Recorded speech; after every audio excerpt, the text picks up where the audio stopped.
الحمد لله نحمده ونستعينه ونستغفره ونؤمن به ونتوكل عليه ونعوذ بالله من شرور أنفسنا ومن سيئات أعمالنا من يهده الله فلا مضل له ومن يضلله فلا هادي له ونشهد أن لا إله إلا الله وحده لا شريك له ونشهد أن سيدنا ومولانا محمدا عبده ورسوله أرسله الله كافة للناس بشيرا ونذيرا وداعيا إلى الله بإذنه وسراجا منيرا أما بعد فقد قال الله تعالى في كلامه المجيد وفي فرقان الحميد أعوذ بالله من الشيطان الرجيم بسم الله الرحمن الرحيم كنتم خير أمة أخرجت للناس تأمرون بالمعروف وتنهون عن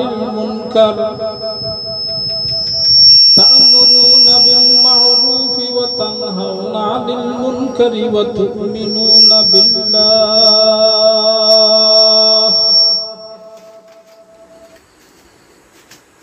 قال رسول الله صلى الله عليه وسلم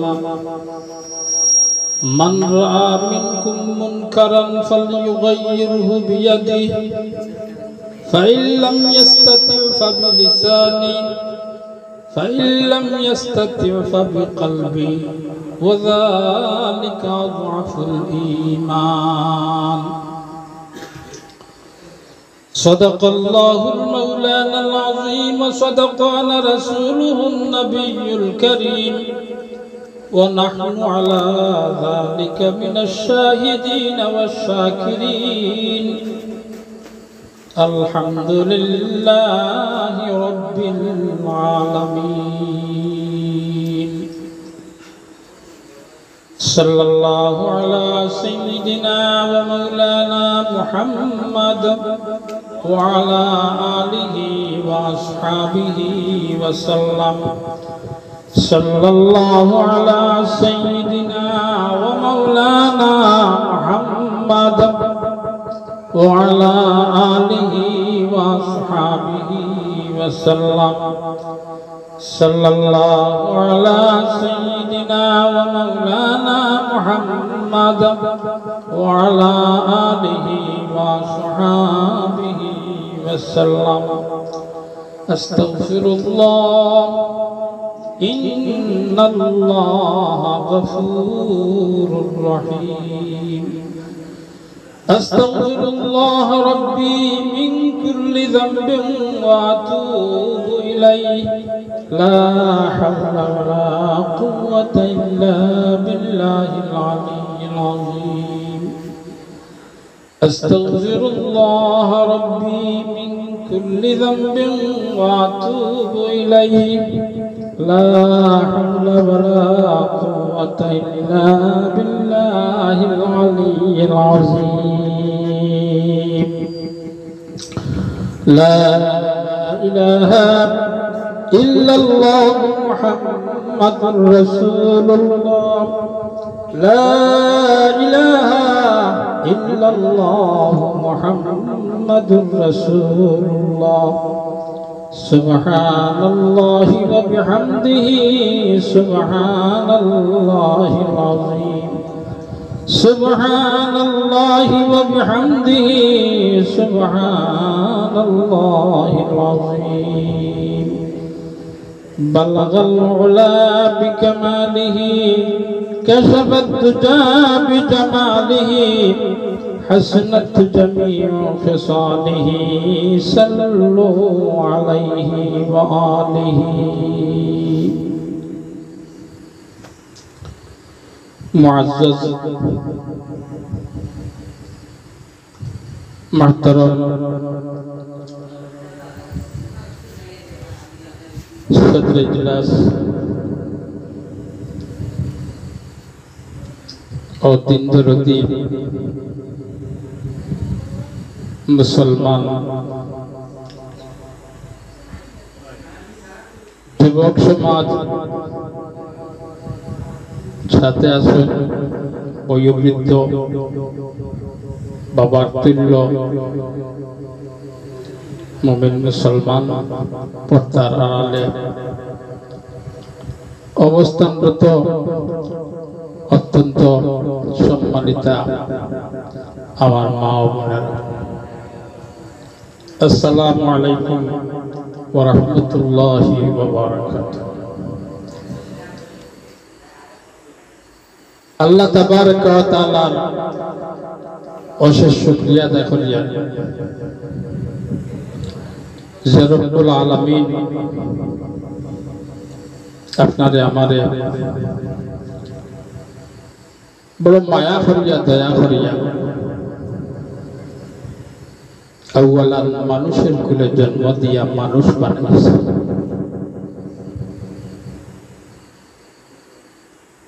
আমরা মানুষ হিসেবে সৃষ্টি হওয়ার কারণে আল্লাহ প্রদত্ত নিয়ামতের শুকরগুজার বান্দা হই। অন্তরের অন্তঃস্থল থেকে একবার বলি আলহামদুলিল্লাহ।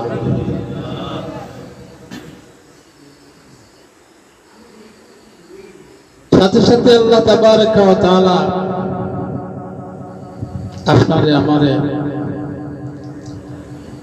যেভাবে অনুগ্রহ করিয়া দয়া আর মায়া করিয়া মানুষ বানাইছে,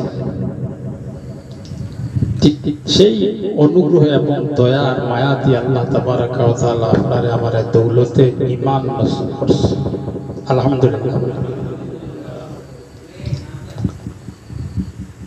অযাচিতভাবে আল্লাহ প্রদত্ত নিয়ামত প্রথমটা ভাইলাম আপনারে আমারে আল্লাহ আপনার আমার দরখাস্ত ছাড়া মানুষ বানাইছে। আলহামদুলিল্লাহ।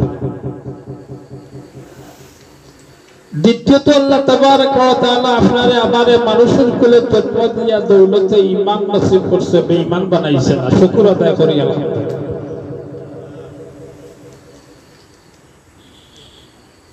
আল্লাহ তাবারক ওয়া তাআলা কাদির কুদরত, আল্লাহর ইচ্ছা এবং ক্ষমতা এমন শক্তিশালী, যদি আল্লাহ ইচ্ছা করত আপনারে আমারে মানুষ না বানাইয়া অন্য কোন প্রাণীর অন্তর্ভুক্ত করিয়াও জন্ম দিতে পারত না। মানুষ বানাইয়া আল্লাহ তাবারক ওয়া তাআলা ঈমান দান করছে। আপনারে আমারে ঈমানদার না বানাইয়া আল্লাহ চাইলে আপনারে আমারে বেঈমানের অন্তর্ভুক্ত রাখতে পারে।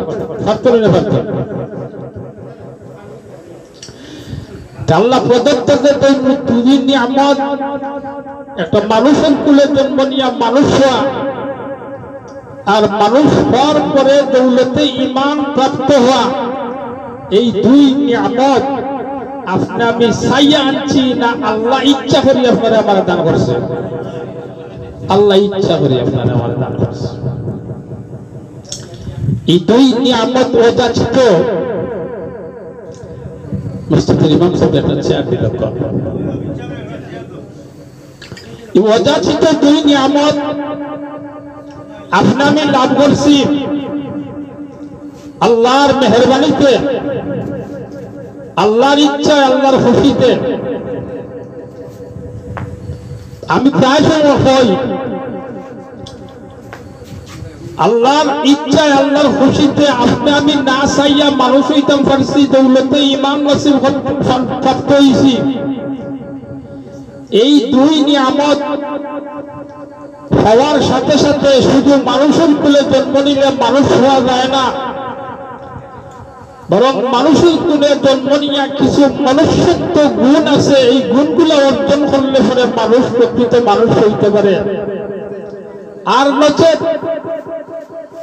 মানুষের কুলে জন্ম নিয়ে মানুষের রূপ থাকা সত্ত্বেও মানুষ আর চতুষ্পদ হায়াওয়ান জন্তুর মধ্যে কোনো পার্থক্য থাকে না। ইমাম সাহেব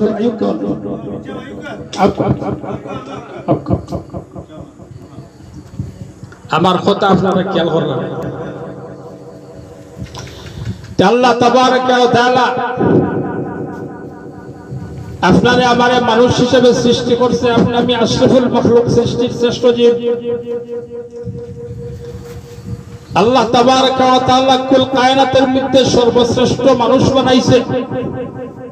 মানুষের উপরে আর কোন জীবজন্তুর শ্রেষ্ঠত্ব দিছে না, এমনকি ফেরেশতায়ে কেরামরাও মানুষের উপরে শ্রেষ্ঠত্ব দিছে না।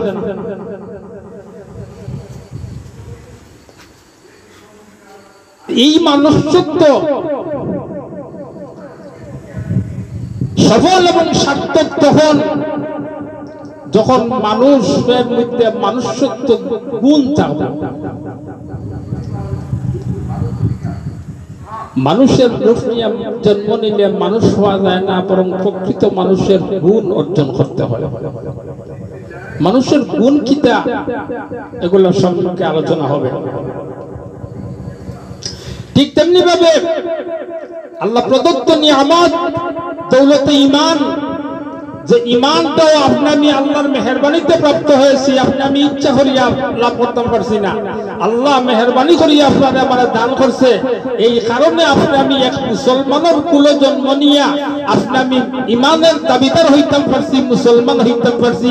এই মুসলমানই কেন, এই ঈমানের দাবিদার হওয়া, এই ঈমানের দাবি যে বাস্তবায়িত হওয়ার ক্ষেত্রে শুধু ঈমানের দাবি করলে চলবে না, বরং ঈমানের কিছু মৌলিক বিষয় আছে, তার উপরে পূর্ণ আস্থা রাখতে হবে, অন্তর দিয়ে বিশ্বাস করতে হবে, জবান দিয়ে উচ্চারণ করতে হবে এবং আপাত মস্তক শরীর দিয়ে তা পরিস্ফুটিত করতে হবে। তারপরে ঈমানের দাবি করনেওয়ালা, ঈমানদার বলিয়া দাবি করনেওয়ালা মানুষ প্রকৃত ঈমানদার হইতে পারে। এর আগে নাই। যেরকম মানুষের কুলে জন্ম নিয়ে মানুষের দাবি করলে মানুষ হওয়া যায় না, বরং মানুষের গুণ অর্জন করতে হয়। ঠিক তেমনি ভাবে ঈমানদার ঈমান গ্রহণ করার পরে শুধু ঈমানের দাবি করলে হবে না, বরং ঈমানের মৌলিক বিষয়গুলারে অন্তর দিয়ে বিশ্বাস করতে হবে, জবান দিয়ে উচ্চারণ করতে হবে, আর সে অনুযায়ী অনুশীলনের দ্বারা আপাদ মস্তক দেহের দ্বারা ফুটাইয়া তুলতে হবে। কথা ঠিক না? ঈমান দেখা যায়, ঈমান দেখা যায়, মুসলমানি দেখা যায়। মুসলমানি দেখার বিষয় নাই, ঈমানদারি কেন দেখার বিষয় নাই। এটা অন্তরের একটা বিশ্বাসের বিষয়, যে অন্তরের বিশ্বাসের বিষয়টা প্রকাশ পায় কিছু অবস্থার মাধ্যমে। যেমন একজন মুসলমান ওয়াজুদ্দিন তার মুসলমানের দাবি হিসাবে সুন্নতের পাবন্দ হইব, আর সুন্নতের পাবন্দ হইলে তার মধ্যে কিছু বিষয় দেখতে পাওয়া যাইব, যা দেখলে এই মানুষটারে মুসলমান বলিয়া বিশ্বাস করা যাইব। কথা আছে না? বোঝা গেল মৌলিক বিষয়টা। মানুষের কুলে জন্ম নিলেই মানুষ হওয়া যায় না, মানুষের গুণ অর্জন করতে হয়। ঠিক তেমনি ভাবে ঈমানের দাবি করলে শুধু ঈমানদার হওয়া যায় না, বরং ঈমানের মৌলিক বিষয়গুলা দেখিতে করতে হইব, অন্তর দিয়ে বিশ্বাস করতে হইব, আর এই বিশ্বাসের বিষয়গুলা জবান দিয়ে উচ্চারণ করতে হইব, আর জবানের উচ্চারিত বিষয়গুলারে সর্বাঙ্গে ফুটাইয়া তুলতে হবে। তারপরে ঈমানদার ঈমানের দাবিতে সঠিক। তো মুহতারাম দোস্ত বুজুর্গ, আল্লাহ তাবারক ওয়া তাআলা এই কুল কায়নাতরে হুকুমের মাধ্যমে সৃষ্টি করছে। কুল হইছে অমনি আসমান তার জায়গাতে সৃষ্টি হয়ে গেছে, জমিন তার জায়গায় সৃষ্টি হয়ে গেছে। আসমান জমিনের মধ্যে যা কিছু আছে সব কোন শব্দের আদেশের দ্বারা সৃষ্টি হয়ে গেছে। কিন্তু আল্লাহ তাবারক ওয়া তাআলা একমাত্র মানুষ সৃষ্টির ক্ষেত্রে কোন শব্দ দিয়া সৃষ্টি করে নাই, মানুষকে আল্লাহ তাবারক ওয়া তাআলা তার কুদরতের হাত ব্যবহার করিয়া বানাইছে। কেন আদেশ দিয়ে মানুষ বানাইলো না। আল্লাহ তো ক্ষমতা আছিল, যেটা আদেশ দিয়ে আসমান বানাইছে, আদেশ দিয়ে জমিন বানাইছে, পাহাড়, সাগর, নদ নদী, খাল বিল সব তরুলতা বানাইছে। ঠিক তেমনি ভাবে চাইলে তো আল্লাহ তাবারক ওয়া তাআলা মানুষকেও কোন শব্দ দিয়ে বানাইতে পারতো। এই কোন শব্দ দ্বারা মানুষ না বানাইয়া আল্লাহ সেনে তার কুদরতের হাত প্রয়োগ করিয়া বানাইবে। এখানে মুফাসসিরিনে কেরামে তার ব্যাখ্যার মধ্যে লিখছেন যে আল্লাহ তাবারক ওয়া তাআলা কুল সৃষ্টির মধ্যে মানুষকে শ্রেষ্ঠত্ব দিয়েছে তার কুদরতের হাত দিয়ে বানাইয়া। এই কারণে যে অন্য কোন সৃষ্টির কাছে আল্লাহ গোলামি তলব করছে না, তলব করবে না, একমাত্র মানুষের কাছে আল্লাহ তাবারক ওয়া তাআলা গোলামি তলব করবে। আর এই গোলামি তলব করার কারণে আল্লাহ তাবারক ওয়া তাআলা তার কুদরতের হাত দিয়ে মানুষ বানাইয়া মানুষকে গোলাম হিসাবে কবুল করছে, গোলাম বানাইছে। এই কারণে আল্লাহ তাবারক ওয়া তাআলা হুকুম দিয়ে মানুষ না বানাইয়া তার হাত ব্যবহার করে বানাইছে। محترم دوستو बुजुर्गो, আল্লাহ তাবারক ওয়া তাআলা আপনারে আমারে কি পর্যন্ত মহব্বত করে, কি পর্যন্ত ভালোবাসে, তার বহির প্রকাশ এখানে। আসমান বানাইছে হুকুমের দ্বারা, মানুষ তোমার হুকুম দ্বারা না বানাইয়া তার হাত দ্বারা বানাইছে। জমিন বানাইছে তার হুকুমের দ্বারা, ও মানুষ তোমারে আল্লাহ বানাইতে হুকুম দ্বারা না বানাইয়া তার কুদরতের হাত ব্যবহার করিয়া বানাইছে। সুবহানাল্লাহ। কারণ আর কোন মাখলুকের কাছে আল্লাহ গোলামি তলব করছে না, একমাত্র মানুষের কাছে গোলামি তলব করছে। এখানে আল্লাহ তাবারক ওয়া তাআলা ফরমায়, মা খালাকতুল জিন্না ওয়াল ইনসা ইল্লা লিয়াবুদুন, মা খালাকতুল জিন্না ওয়াল ইনসা ইল্লা লিয়াবুদুন। মানব আর দানবকে আমি আল্লাহ সৃষ্টি করছি আমার গোলামির লাগিয়া, আর আমার গোলামির লাগিয়া যারা সৃষ্টি করছি তারা আমার কুদরতের হাত দিয়ে বানাইছি। আর আমার কুদরতের হাত দিয়ে যারা বানাইছে, কোন সৃষ্টির উপরে তার মর্যাদা বেশি দিছি। আর কুল সৃষ্টির মর্যাদাপূর্ণ মানুষ হওয়ার কারণে আমি আল্লাহ তাবারক ওয়া তাআলা তাদের হাত দিয়ে বানাইছি, হুকুম দিয়ে বানাইছি। সুবহানাল্লাহ। মাহতারাম দোস্ত বুজুর্গ, এখানে মানুষের বৈশিষ্ট্য প্রকাশ হইল যে মানুষ আল্লাহ তাবারক ওয়া তাআলার কুদরতের হাত দিয়ে বানায়, কুদরতের হাত দিয়ে বানায়। এখন আল্লাহ তাবারক ওয়া তাআলা কোন মাখলুকের কাছে গোলামি চাইছে না, চাইছে একমাত্র মানুষের কাছে। এর বাদেও আল্লাহ তাবারক ওয়া তাআলা কোরআন শরীফের মধ্যে বলেছে, আমি যদিও আসমান আমার গোলামের লাগি বানাইছি না, জমিন আমার গোলামের লাগি বানাইছি না, আসমান জমিনে বাকি যা কিছু সৃষ্টি করছি তা আমার গোলামের লাগি বানাইছি না, তারপরেও কুল সৃষ্টি ওহর নিশি রাত দিন 24 ঘন্টা, সকাল থেকে সন্ধ্যা, সন্ধ্যা থেকে সকাল 24টা ঘন্টা কুল সৃষ্টি আমার তসবিহ জপনে লিপ্ত আছে। সুবহানাল্লাহ। আসমানে তসবিহ জপে, জমিনে আল্লাহ গুণগান করে তসবিহ জপে, গাছপালা, তরু লতা পাতা, পাহাড় সাগর সব সৃষ্টি ওহর নিশি 24 ঘন্টা আল্লাহর জিকিরের মধ্যে লিপ্ত আছে। সুবহানাল্লাহ। আমি জিজ্ঞাসা করি, যে সমস্ত সৃষ্টি 24 ঘন্টা আল্লাহর জিকিরে লিপ্ত আছে, তারা দায়বদ্ধ জিন্দেগিওয়ালা না কেবলমাত্র মানব আর দানব দায়বদ্ধ জিন্দেগিওয়ালা? খালি মানব আর দানব দায়বদ্ধ জিন্দেগিওয়ালা। যদিও কুল সৃষ্টি দিনটাই 24 ঘন্টা আল্লাহর জিকির করেন, কিন্তু এই জিকিরের লাগি আল্লাহ তাবারক ওয়া তাআলার কাছে তাদের কোনো মর্যাদা নাই, কোনো সওয়াব নাই। পক্ষান্তরে মানুষ আল্লাহ তাবারক ওয়া তাআলা গোলামের লাগি বানাইছে, এই ক্ষেত্রে যদি মানুষে একবার আল্লাহ তাবারক ওয়া তাআলার নাম ধরিয়া ডাক দেয়, আল্লাহ তাবারক ওয়া তাআলা 70 বার বান্দার ডাকর জবাব দেয়। একবার যদি বান্দা তার জবান দিয়ে সুবহানাল্লাহ উচ্চারণ করে, আল্লাহর নবী ফরমান আসমান জমিনের ফাঁকা জায়গা তার সওয়াব দিয়ে ভরিয়া দিবে। তো মানুষ গোলামির লাগিয়া আর কুল কায়নাতের আল্লাহ তাবারক ওয়া তাআলা বানাইছে মানুষের গোলামির লাগিয়া। পরিষ্কার হইছে কথা। আমি আর আপনি আল্লাহর গোলামের লাগি সৃষ্টি হইছি, আর কুল কায়নাত রে আপনার আমার গোলামের লাগি সৃষ্টি করছে। মনে রাখবা, আমি আর আপনি আল্লাহর গোলামি করব, তো কুল কায়নাত আপনার আমার গোলামি করতে বাধ্য থাকবো। আমি আর আপনি আল্লাহর গোলামিতে কি যত দুর্বল হইব, কুল কায়নাতে আপনার আমার গোলামি করতে তত দুর্বলতা প্রকাশ করবে।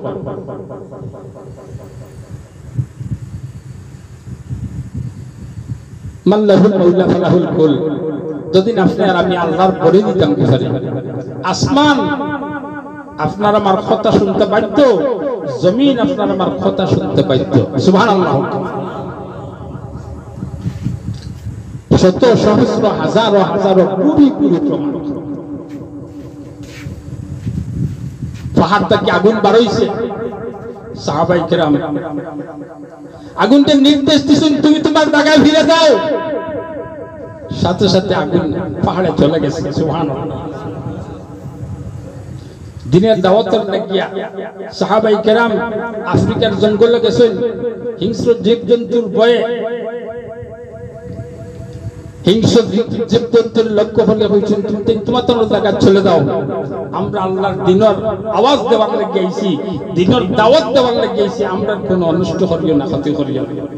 দেখা গেছে মানুষের কথা শুনিয়া, সাহাবায়ে কেরামের কথা শুনিয়া সকল হিংস্র জীবজন্তু যার দিল করতে গিয়ে ঢুকে গেছে। শুনছেনি না শুনছে না, আসমানও মেঘ আইছে, নির্দেশ করছেন তুমি চলে যাও। আসমানের মেঘ সরে গেছে, জমিনে কম্পন সৃষ্টি হইছে, নির্দেশ করা হইছে তুমি থেমে যাও, জমিনের কম্পন বন্ধ হয়ে গেছে। সুবহানাল্লাহ। এক কথা, আমি আর আপনি আল্লাহর গোলামিতে নিয়োজিত থাকবো, গোলামি প্রকাশ করবো, গোলাম বনবো, তো কুল কায়নাত আপনার আমার গোলামি করতে বাধ্য থাকবো। আর আমি আর আপনি যত দুর্বলতা আল্লাহর গোলামিতে প্রকাশ করবো, কুল কায়নাত আপনার আমার গোলামি করতে তত দুর্বলতা প্রকাশ করবো। এই কারণে তো অতিবৃষ্টি, অনাবৃষ্টি, প্রাকৃতিক দুর্যোগ, আসমানি দুনিয়াবী বালা মুসিবতে আপনারা আমার সময় গ্রাস করে। যাহারাল ফাসাদু ফিল বাররি ওয়াল বাহরি মা কাসাবাত আইদিন নাস। জলস্থলে যত বিপর্যয় হয়, যত বিপর্যয় আপনি আমি দেখি, এই সব বিপর্যয় মানুষের হাতের কামাই। এই সব বিপর্যয় মানুষের হাতের কামাই, আপনার আমার হাতের কামাই, আপনার আমার কর্মের বদলা। মাহতারাম দোস্ত বুজুর্গ, আলোচনা লম্বা, সময় সংক্ষিপ্ত, উদ্দেশ্য আসলে কিছু বিষয় আছে, এই বিষয়গুলোর দিকে ইনশাআল্লাহ আমি যাইমু গিয়া। আমি আলোচনার শুরুতে আল্লাহর নিয়ামতের শুকরিয়া আদায় করছি যে আমরা আল্লাহ মানুষ বানাইছে। কিতা বানাইছে? মানুষ বানাইছে। শুধু মানুষ রূপে সৃষ্টি হইলে মানুষ না, গুণে গুণান্বিত হইলে মানুষ? গুণে গুণান্বিত হইলে মানুষ। মানুষের গুণ কিতা? মানুষের গুণ কিতা?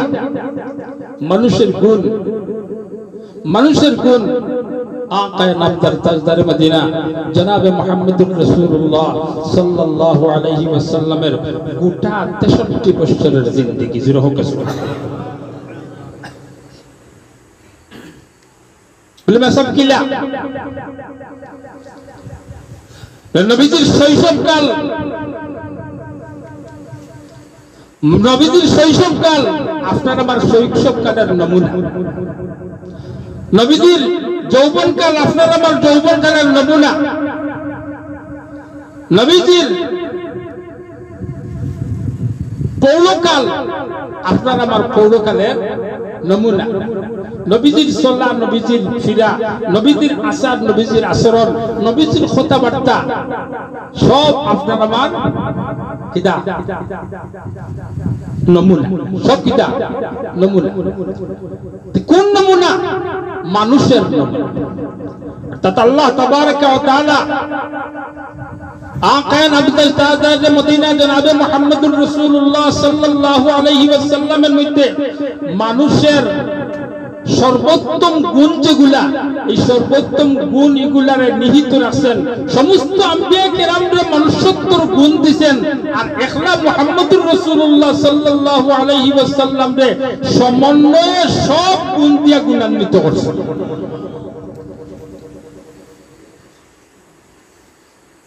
এর লাগি মাহতারাম দোস্ত বুজুর্গ, আপনি যদি কইন আমি ছোট মানুষ, আপনার মডেল মুহাম্মদুর রাসূলুল্লাহ। আপনি যদি কইন আমি বালক মানুষ, আপনার মডেল মুহাম্মদুর রাসূলুল্লাহ। আপনি যদি কইন আমি যুবক মানুষ, আপনার মডেল মুহাম্মদুর রাসূলুল্লাহ। আপনি যদি কইন আমি যুবতী, তে আপনার মডেল মুহাম্মদুর রাসূলুল্লাহ। আপনি যদি কইন বুড়া, তে আপনার মডেল কে মুহাম্মদুর রাসূলুল্লাহ। محترم دوست بزرگ محمد رسول الله صلی اللہ علیہ وسلم রে আল্লাহ তাবারক ওয়া তাআলা এই দুনিয়ার মানুষের কাছে শিক্ষক বানাইয়া প্রেরণ করেছেন।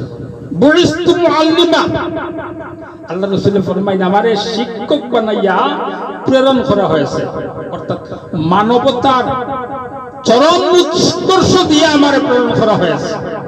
মানুষ বলতে চাও তো আমারে দেখো। ও যুবক, তুমি যৌবনকার পরিচালনার ক্ষেত্রে আমারে দেখো। ও বুড়া, তোমার বুড়া কি জীবনে তুমি আমারে দেখো। মুহাম্মদুর রাসূলুল্লাহ সাল্লাল্লাহু আলাইহি ওয়াসাল্লাম ব্যক্তি জীবন থেকে নিয়ে একেবারে রাষ্ট্রীয় জীবন পর্যন্ত মুহাম্মদুর রাসূলুল্লাহ সাল্লাল্লাহু আলাইহি ওয়াসাল্লামের জীবনে ছিল না? তাইলে মুহাম্মদুর রাসূলুল্লাহ সাল্লাল্লাহু আলাইহি ওয়াসাল্লাম রে অনুসরণ করলেও মানুষের মধ্যে মানুষের প্রকৃত গুণগুলা চলে আসে। আর মানুষের মধ্যে প্রকৃত গুণগুলার মধ্যে সর্বোত্তম গুণ হইল ঈমান। কিটা সর্বোত্তম গুণ কোনটা? লা ইলাহা ইল্লাল্লাহু মুহাম্মাদুর রাসূলুল্লাহ। যখন আপনি আমি স্বীকার করব আল্লাহ ছাড়া আর কোনো মাবুদ নাই, মুহাম্মাদুর রাসূলুল্লাহ সাল্লাল্লাহু আলাইহি ওয়াসাল্লাম আল্লাহর প্রেরিত রাসূল, যখন ওকে স্বীকার করব, স্বীকার করার সাথে সাথে আল্লাহর হুকুম আর আহকাম মানুষের উপরে প্রবর্তিত হবে। আর এই হুকুম আহকামগুলা পালন করতে হইবে মুহাম্মদুর রাসূলুল্লাহ সাল্লাল্লাহু আলাইহি ওয়াসাল্লামের তরিকায়। সুবহানাল্লাহ। হুকুম পালন করব আল্লাহর, আর তরিকা দেখবো খান মুহাম্মদুর রাসূলুল্লাহ সাল্লাল্লাহু আলাইহি ওয়াসাল্লামের। একেবারে ছোট থেকে ছোট আর বড় থেকে বড় জীবনের যত কর্ম, সব কর্মের মধ্যে আল্লাহর গোলামি আছে। আর এই গোলামিটা পালনের ক্ষেত্রে মুহাম্মদুর রাসূলুল্লাহ সাল্লাল্লাহু আলাইহি ওয়াসাল্লামের আদর্শ আছে না নাই? এর লাগে আমি আল্লাহ তাবারক ওয়া তাআলার কালাম থেকে ছোট্ট আয়াতে কারিমা তিলাওয়াত করছি। আল্লাহ তাবারক ওয়া তাআলা ফরমায় কুনতুম খায়রা উম্মাতিন, কুনতুম খায়রা উম্মাতিন, তোমরাই শ্রেষ্ঠ জাতি, তোমাদেরকে শ্রেষ্ঠ হিসেবে সৃষ্টি করা হয়েছে। মানুষ তো সৃষ্টির শ্রেষ্ঠ, তাই আল্লাহ ফরমায় কুনতুম খায়রা উম্মাতিন, তোমরাই শ্রেষ্ঠ জাতি। কুনতুম খায়রা উম্মাতিন উখরিজাত লিন-নাস, তোমাদেরকে সৃষ্টি করা হয়েছে মানুষের জন্য। সুবহানাল্লাহ। মানুষের জন্য কিভাবে?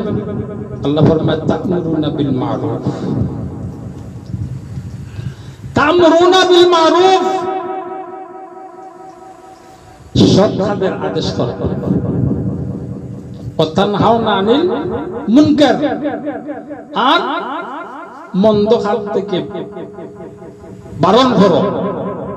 ওয়া তু'মিনুনা বিল্লাহ, আর আল্লাহর উপরে বিশ্বাস করো। একজন মানুষ প্রকৃত মানুষ হইতে পারবে এই তিনটা গুণে। সুবহানাল্লাহ। আউয়ালান যদি মানুষ আল্লাহরে বিশ্বাস করার সাথে সাথে তার মধ্যে দুইটা গুণ পাওয়া যায়। একটা হইল কি ভালো কাজের আদেশ করা, নিজে ভালো কাজ করা, আর দুই নম্বরটা হইল গিয়া মন্দ কাজের নিষেধ করা, আর নিজে মন্দ কাজ থেকে বাঁচিয়া থাকা। জমিনের উপরে আসমানের নিচে এর চেয়ে পালা মানুষ আর কেউ হইতে পারে না। আসমানের নিচে জমিনের উপরে মানুষের কোনো অভাব নাই, কিন্তু সফল এবং সার্থকভাবে সকল মানুষের মধ্যে এই 3 গুণ পাওয়া যায় না। কথা ঠিক না ঠিক? আপনারা সেইয়া দেখবা যাদের মধ্যে এই 3টা গুণ একত্রিতভাবে সমন্বয়ে সঠিকভাবে পাওয়া যায়, এরারেও মানুষের প্রকৃতপক্ষে মায়া করে, সম্মান করে, এরারেই মানুষ বলিয়ে মানুষ আখ্যায়িত করে। কথা ঠিক না ঠিক? আমার কথার লোকে আপনারা একমত? একমত তো হইবা, কথা তো আমার নাই, কথা খা আল্লাহ। আল্লাহ কুনতুম খায়রা উম্মাতিন, তোমরা শ্রেষ্ঠ জাতি, উখরিজাত লিন-নাস, তোমাদেরকে সৃষ্টি করা হয়েছে, বাহির করিয়া দিয়ে আসা হয়েছে, তা'মুরুনা বিল মা'রুফ, ভালো কাজের আদেশ করতে হয় এবং নিজে ভালো কাজ করতে হয়। শুধু ভালো কাজের আদেশ করলে হবে না, বরং নিজেও ভালো কাজ করতে বলে হইতে হবে। তানহাউনা আনিল মুনকার, এবং মন্দ কাজ থেকে বারণ করো, বিরত রাখো, এবং নিজে মন্দ কাজ থেকে বিরত থাকো, আর আল্লাহর উপরে বিশ্বাসী থাকো। আল্লাহর উপরে কি থাকো? বিশ্বাসী থাকো। যদি কোনো মানুষের মধ্যে জামে মানে এই 3টা গুণ পাওয়া যায়, এই মানুষটা আসমানের নিচে জমিনের উপরে সবচেয়ে বেশি ভালো মানুষ, সবচেয়ে বেশি সম্মানী, সবচেয়ে বেশি জ্ঞানী, সবচেয়ে বেশি গুণী বলে আখ্যায়িত হয়। হইতে পারে তার দালাল বাড়ি নাই, হইতে পারে তার পরনের লেবাস খুব বেশি একটা বালা নাই, হইতে পারে সমাজে তার খুব একটা মূল্যায়ন নাই, কিন্তু যদি এমন মানুষের মধ্যে ওই 3টা গুণ পাওয়া যায়, এই মানুষের যে বালা মানুষ আর কেউ হইতে পারে না।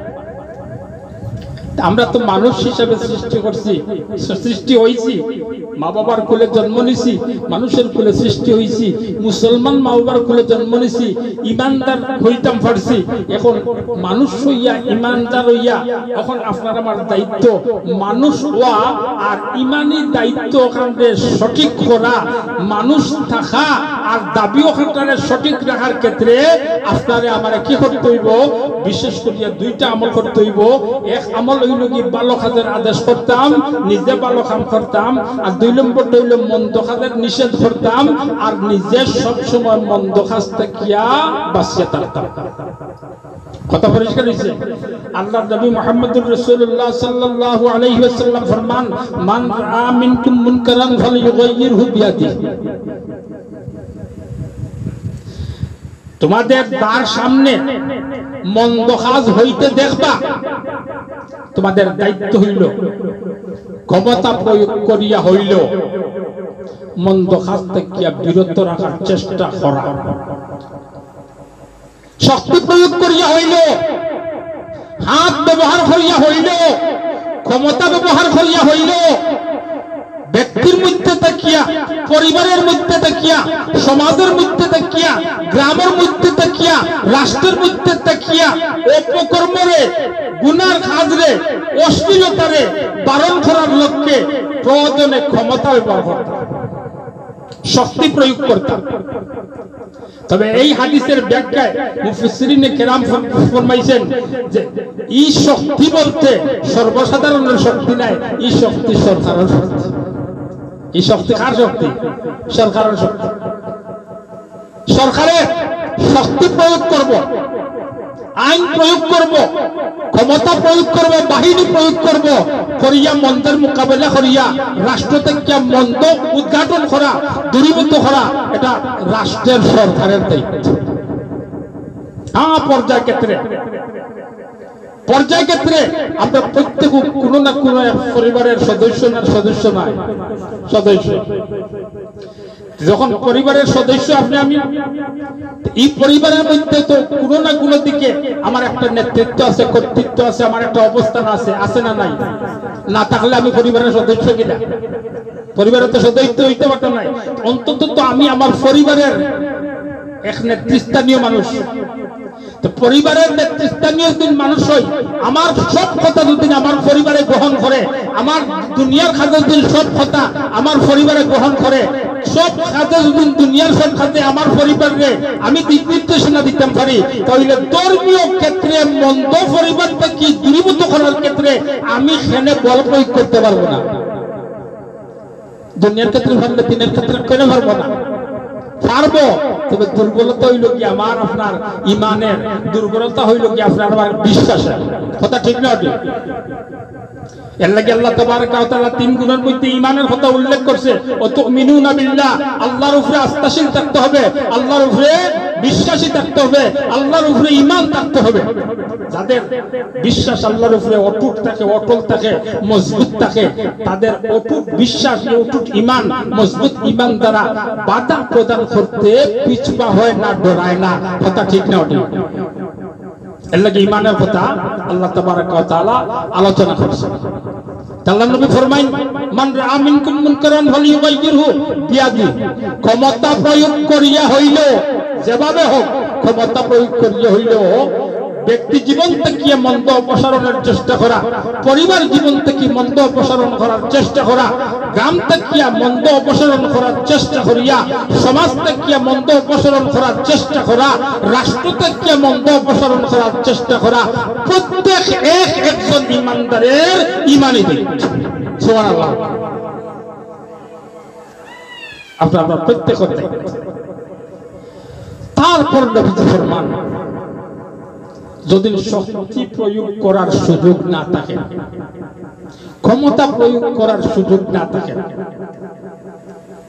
ফাইল্লাম ইয়াস্তাতি বিলিসান, আল্লাহর নবী ফরমান তাইলে শক্তি প্রয়োগ করার সুযোগ যখন নাই, মন্দ তো সমাজে চলতে পারবে না, দুনিয়া চলতে পারবে না, ব্যক্তি জীবনে থাকতে পারবে না, পরিবার জীবনে থাকতে পারবে না, রাষ্ট্র থাকতে পারবে না, মন্দ তো দূরীভূত হইতে হইবে।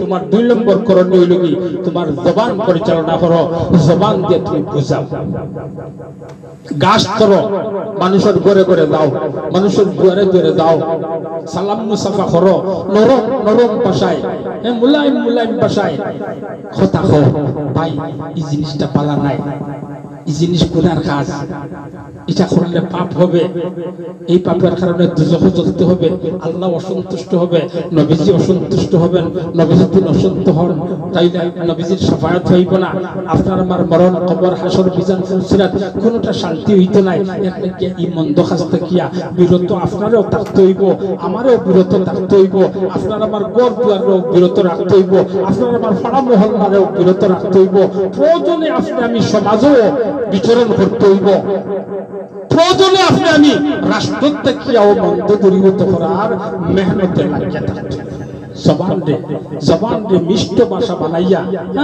পরিচালনা করো, দাওয়াত দাও। পয়লাটা হইল গিয়া শক্তি প্রয়োগ করিয়া, শক্তি প্রয়োগ করার ক্ষমতা থাকে না, জবান প্রয়োগ করি, জবান প্রয়োগ করতে তো আর কোনো কষ্ট নাই, পয়সাও লাগে না। আল্লাহ তাবারক ওয়া তাআলা জবান দিছে, আর জবানে আল্লাহ তাবারক ওয়া তাআলা ভাষা দিছে, আলোচনা করার যোগ্যতা দিছে, ক্ষমতা দিছে। এই ক্ষমতা কেন সঠিক কাজে প্রয়োগ করতে তো আর কোনো বাধা নাই, না বাধা আছে? বাধা নাই। বাধা তখন যখন হয় আপনার আমার ঈমান দুর্বল, দুর্বল ঈমান লইয়া মুখ পরিচালনা করা যায় না, কেন যায় না? ঈমান দুর্বল, নিজের আমল দুর্বল। ঈমান আর আমল দুর্বল হওয়ার কারণে আমি যে অন্যকে গুনাহ থেকে বারণ করার দাওয়াত দিতাম, এই হিম্মত থাকে না। কারণ আমি যদি কই পয়সা আইয়ুব খান নামাজে যাই গিয়া, হেও তো তেরা নজরে চাইব, চাইয়া কইব তুমিও তো নামাজ পড়ো না, তুমিও তো কিটা করো না, নামাজ পড়ো না। ভাই গাড়িটা দেন না কেন? গাড়িটা দেওয়া পালা নাই। আমি যদি গাইলের অভ্যাসে অভ্যস্ত থাকি তাহলে তো আমারও তো হেফিয়া কইলিব তুমিও তো গালিয়া দিয়েছিলে। কথা আছে না? যখন মানে ঈমান আর আমল দুর্বল হইব তখন জবান দিয়ে দাওয়াত দিতে কষ্ট হইব। ঈমান আর আমলকে মজবুত করি, নিজে সচেষ্ট হই, মজবুত হই, শক্তিশালী হই, আর জবানকে পরিচালনা করি দাওয়াতের ক্ষেত্রে। এই জবান যখন দাওয়াতের ক্ষেত্রে পরিচালিত হইব তো ব্যক্তিত্ব দেখিয়া অপকর্ম দূর হইব, আর এক ব্যক্তি যখন সংশোধন হইব একটা পরিবার সংশোধিত হবে। এক পরিবার যখন সংশোধিত হবে, এক একটা করিয়া পরিবার সংশোধিত হইলে একটা মহল্লা একটা পাড়া সংশোধন হয়ে যায়, আর কয়েকটা পাড়া সংশোধিত হইলে একটা সমাজ সংশোধন হয়ে যায়, আর কয়েকটা সমাজ সংশোধিত কয়েকটা সমাজ মিলিত হইলে একটা রাষ্ট্র সংশোধন হয়ে যায়। কথা ঠিক না? এর লাগি মেহনতের দরকার। তাই আল্লাহ নবী ফরমান, মন্দ কাজ দেখলে বারণ করো, শক্তি প্রয়োগ করার ক্ষমতা না থাকলে মন্দ কাজ বারণ করো, জবান পরিচালনা করিয়া, মুখ দিয়া। শক্তি প্রয়োগ করার যদি ক্ষমতা থাকে না, জবান দিয়ে যদি বুঝানোর ক্ষমতা থাকে না, অন্তত তুমি এই মন্দ কাজটারে ঘৃণা করো। শক্তি থাকলেও শক্তি প্রয়োগ করি না, দাওয়াত তাবলীগ নিয়ে করি না, মন্দ কাজ দুর্গন্ধ হরণের কারণে চেষ্টা করি না, এমনকি খাসটারেও আমি ঘৃণা করি না। কথা ঠিক না? ঠিক। তাইলে মুহতারাম দোস্ত বুজুর্গ, অন্য হাদিসে আল্লাহর রাসূল সাল্লাল্লাহু আলাইহি ওয়াসাল্লাম ফরমান, কোন মানুষ যদি ভালো কাজের দিকে আদেশ করে আর ওই মানুষটা ভালো কাজটা গ্রহণ করিলে, তাইলে এই ভালো কাজ করার কারণে হে যে সব পাইব, আপনি আদেশ দিয়া ভালো কাজটা করানির কারণে সমান সব আপনি হইব।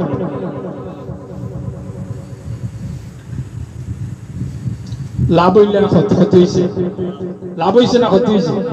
ঠিক এমনি ভাবে আল্লাহ নবী ফরমায়, কেউ যদি মন্দ কাজের দিকে ডাকে আর এই ব্যক্তি মন্দ কাজটা করে, মন্দ কাজ করিয়া হে যে গুনাহ করব, রাস্তা দেখানেওয়ালা আমল নামাজ সমান গুনাহ শামিল হইবে। তে মুহতারাম দোস্ত বুজুর্গ, যদি ভালো কাজের দিকে ডাকেন, কাজটা হবে ভালো, আমল নামায় সওয়াব গচ্ছিত হবে, আর যারা ডাকছেন সে যদি ভালো কাজটা করে, তার আমলের পুরা সবটা আমার আমল নামায় চলে আইবে। এর লাগে করনেওয়ালার আমলটা কি আর কাটা হইতো নাই, বরং এই সবটা আল্লাহ তাবারক ওয়া তাআলা এক্সট্রা তার কুদরত থেকে দান করে। তো মুহতারাম দোস্ত বুজুর্গ, আমি শুনিয়া অত্যন্ত খুশি হইছি। আমার হযরত মাওলানা হুসাইন আহমদ সাহেব আপনার এলাকার যোগ্য এক সন্তান, আল্লাহ তাবারক ওয়া তাআলা তাদের ইলম আমল দিয়েছে, আর আপনারা দোয়া তাই ইলম আমলের উপরে মেহনত মুশাক্কাত লাগিয়ে আছেন, ফিকির করাও। আমি তো কোরআন শিখলাম, আমি তো হাদিস শিখলাম, আমি তো কমপক্ষে বুঝছি ওটা গুনাহ ওটা নেকি, যেটা গুনাহ মনে করিয়া আমি তো গুনাহ থেকে বাঁচিয়ে থাকার চেষ্টা করিয়া, কিন্তু আমার পরিবার, আমার পাড়া প্রতিবেশী, আমার মহল্লাবাসী, আমার আত্মীয়স্বজন, এদেরকে এই সমস্ত গুনাহ থেকে কিভাবে বাঁচানো যায়। শুধু আমি আমল করিয়া বেহেশতে গেলে তো চলবে না, বরং আমি আমল করিয়া বেহেশতে যদিও যাইতে চাই, কিন্তু আমারে তো আমার পরিবারে যাইতে দিত নাই, আমারে তো আমার মহল্লাবাসী যাইতে দিত নাই, আমারে তো আমার সমাজে যাইতে দিত নাই, আমারে আমার বন্ধু বান্ধবতে যাইতে দিত নাই। অতএব আমার ইলম আর আমল লইয়া যদি আমারে বেহেশত যাইতে হয়, তাহলে আমার পরিবারও লইয়া বেহেশত যাইতে হইব, আমার পাড়া প্রতিবেশীরে লইয়া বেহেশত যাইতে হইব, আমার বন্ধু বান্ধব লইয়া বেহেশত যাইতে হইব, আমার আত্মীয়স্বজন খেসাকারিরে লইয়া বেহেশত যাইতে হইব। আর এদের লইয়া যদি বেহেশত যাইতে হয়, তাহলে ওগুলা জান তুলে মেহনত করতে হইব, যে মেহনতের দ্বারা ব্যক্তি জীবন থাকিয়া অন্যায় গর্জিত অশ্লীল খাস দূর হইব, পরিবার থাকিয়া অন্যায় গর্জিত গুনার খাম দূর হইব, পাড়া মহল্লা থেকে অন্যায় গর্জিত গুনার খাম দূর হইব, এই আত্মীয়স্বজনের মধ্যে থেকে ওইটা দূর হইব। যখন সব মানুষ আল্লাহ ওয়ালা হয়ে যাইব গিয়া, তখন আমার ঈমান আর আমল সফল এবং সার্থক হইব। আর এই সফল এবং সার্থক আমল লইয়া আমার কিয়ামতের দিন বেহেশত দেওয়া সম্ভব হইব। যেরকম সুবহানাল্লাহ। হযরত মাওলানা হুসাইন আহমদ সাহেব এই যে ফিকির করছেন, এই ফিকির গো নবীওয়ালা ফিকির। সুবহানাল্লাহ। এই ফিকির নবীওয়ালা ফিকির। আদম আলাইহিস সালাতু সালাম থেকে নিয়া একবারে ঈসা আলাইহিস সালাতু সালাম পর্যন্ত যত নবী আর রাসূল এই দুনিয়ার আবির্ভাব হইছে, সব নবী রাসূলগুলোর খাম ওখটা আছে। সব নবী রাসূলুল্লাহর কাম কোনটা আছে? ও কাম আছিল ভালো কাজের আদেশ করা, মন্দ কাজের নিষেধ করা, আল্লাহর একত্ববাদের দিকে মানুষকে ডাক দেওয়া। মুহাম্মদুর রাসূলুল্লাহ সাল্লাল্লাহু আলাইহি ওয়াসাল্লাম 40 বছর বয়স পর্যন্ত গোটা আরব জাতির কাছে আলামিন আর বিশ্বাসী বলিয়া খ্যাতি লাভ করছিলেন। মানুষের যদি কোন আমানত রাখার প্রয়োজন মনে করতো মুহাম্মদুর রাসূলুল্লাহ সাল্লাল্লাহু আলাইহি ওয়াসাল্লামের কাছে আনিয়ে রাখতো, কারণ তারা বিশ্বাস করত, মনে করত যে মুহাম্মদের কাছে জিনিস রাখলে নষ্ট হইতো না, আমানত খেয়ানত হইতো না, কারণ মুহাম্মদ আলামিন। জোরে হবে সুবহানাল্লাহ। অত বিশ্বাসী মানুষ, অত বিশ্বাসী মানুষ তখন সমাজের কাছে আড়ষ্ট নয়নের ক্ষেত্র ইলা যখন মুহাম্মদুর রাসূলুল্লাহ সাল্লাল্লাহু আলাইহি ওয়াসাল্লাম ডাক দিলা, ইয়া আইয়ুহান নাস কুলু লা ইলাহা ইল্লাল্লাহ, ও মানব জাতি তোমরা স্বীকার করো আল্লাহ ছাড়া কোনো মাবুদ নাই। ও তারার মাথা বাড়ি ভরি গেল। অতদিন কিন্তু বিশ্বাস করছে অন্তরের অন্তঃস্থল থেকে মুহাম্মদের মতো বালা মানুষ আর কেউ এই জমিনের উপরে নাই। কিন্তু যেদিনও মুহাম্মদ আল্লাহর দিকে ডাকিছে মানুষের, ওই দিন মুহাম্মদুর রাসূলুল্লাহ সাল্লাল্লাহু আলাইহি ওয়াসাল্লামের দিকে ভিন্ন রকমের তুহমত দখল, অপবাদ দখল, আরষ্ট দখল ধেয়ে আসছে। অপরাধ কিটা? নবী আল্লাহর দিকে মানুষের ডাকি দিচ্ছে। এই কাজগুলো হুসাইন আহমদ সাহেবের কাজ নাই, এই কাজগুলো আপনি আমি সকলের কাজ। কথা আছে না মিশা? খেনে সকলের কাজ বলে আপনি আমি আল্লাহর গোলাম, আপনি আমি কার গোলাম? আল্লাহর গোলাম। খেনে গোলাম হইছি বলে ইমান আনছি। কিতা ইমান আনছি? বলে লা ইলাহা ইল্লাল্লাহু মুহাম্মাদুর রাসূলুল্লাহ। যখন ইমান আনিয়া আল্লাহর বিশ্বাস করছি, তখন আপনার আমার উপরে আল্লাহর হুকুম প্রবর্তিত হইছে। আর আল্লাহর হুকুম প্রবর্তিত যখন হইছে তখন হুকুমগুলা মানতাম। আর দুদিন আল্লাহর আদেশসূচক হুকুমগুলা মানার ক্ষেত্রে আপনি আমি যদি মুহাম্মদুর রাসূলুল্লাহ সাল্লাল্লাহু আলাইহি ওয়াসাল্লামকে অনুসরণ করিয়া মানি, এইগুলা হইব ইবাদত। আর এই ইবাদতগুলা হইব সওয়াব। আর এই সওয়াবের বদৌলতে আল্লাহ তাবারাকা ওয়া তাআলা কাল কিয়ামতের দিন আপনারা আমারে নাজাত দিয়া বেহেশত দান করবেন। জোরে হোক সুবহানাল্লাহ।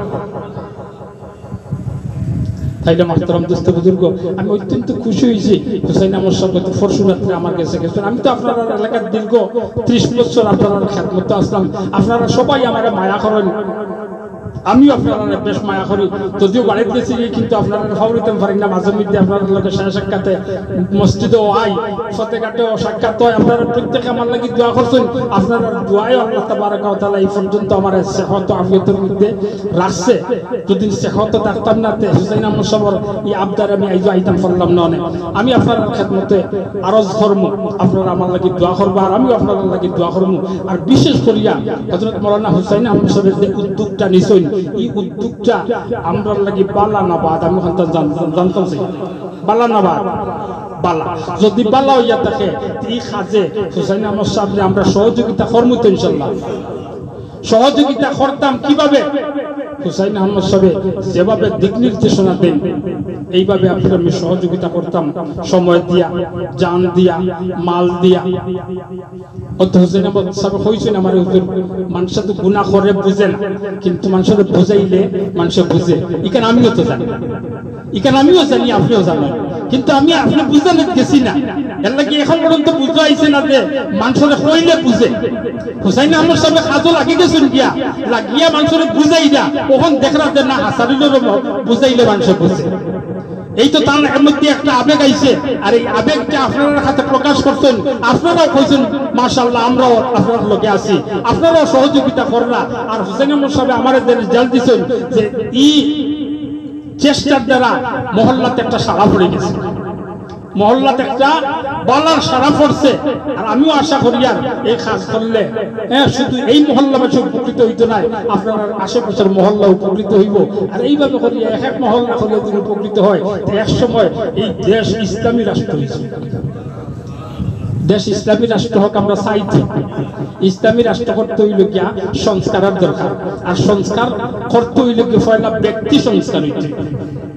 প্রত্যেক আমরা এক একজন সংস্কার হইতে হইব, ভালো মানুষ হইতে হইব।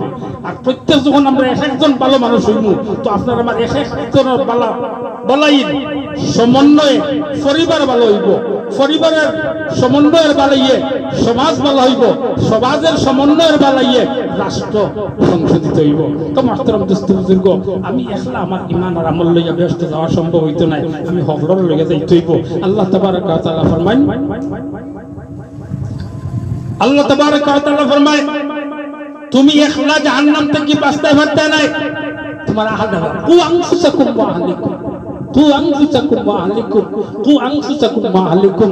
তুমি জাহান্নাম থেকে বাঁচো, তোমার আহাল বাঁচাও, তুমি বাঁচো তোমার আহাল বাঁচাও, তুমি বাঁচো তোমার আহাল বাঁচাও, তুমি বাঁচো তোমার আহাল বাঁচাও। আমি বাঁচতে হইলে পয়লা আমার সংশোধন হইতে হইব, আর আমি যখন সংশোধন হইব তো আমার আহালটা আমি সংশোধনের চেষ্টা লাগিয়ে থাকতে হইব। আর ওই চেষ্টার খাজিটা হযরত মাওলানা হুসাইন আহমদ সাহেব আপনার সামনে তুলিয়া ধরছেন। আর আপনারা যে পর্যন্ত সারা দিচ্ছেন তাইনো খুশি, আমি শুনিয়াও আমিও খুশি, তাইনো দোয়া করবো আমিও দোয়া করবো, আর হলে মিলিয়ে এই কাজ করবো তো ইনশাল্লাহ। যেভাবে রুটিন দেওয়া হয় ওইভাবে রুটিন মতো যদি পাড়ায় পাড়ায় মহল্লায় মহল্লায় বাড়িয়ে বাড়িয়ে বৈঠক করিয়া ব্যক্তি বিশেষ হয়, সমষ্টিগতভাবে হয়, যেভাবে হয় এই কাজ করতে তো আমরা তৈয়ার আছি ইনশাআল্লাহ। আল্লাহ তাবারক ওয়া তাআলা আপনারে আমারে হযরত মাওলানা হুসাইন আহমদের রচিত এই কাজটারে কবুল করুক, আর এই কাজের মাধ্যমে আমরা সকল মানুষকে উপকৃত হওয়ার মতো তৌফিক এবং সুযোগ দান করুক। আমিন ওয়া আখিরু দাওয়ানা আলহামদুলিল্লাহি রাব্বিল আলামিন। মুখতাসর দোয়াই যে আপনি বন্ধ করুন। সাল্লাল্লাহু আলা সাইয়্যিদিনা মাওলানা মুহাম্মদ ওয়া আলা আলিহি ওয়া আসহাবিহি ওয়া সাল্লাম। সাল্লাল্লাহু আলা সাইয়্যিদিনা ওয়া মাওলানা মুহাম্মদ ওয়া আলা আলিহি ওয়া আসহাবিহি ওয়া সাল্লাম। আলহামদুলিল্লাহ। রব্বানা যালামনা আনফুসানা ওয়া lam taghfir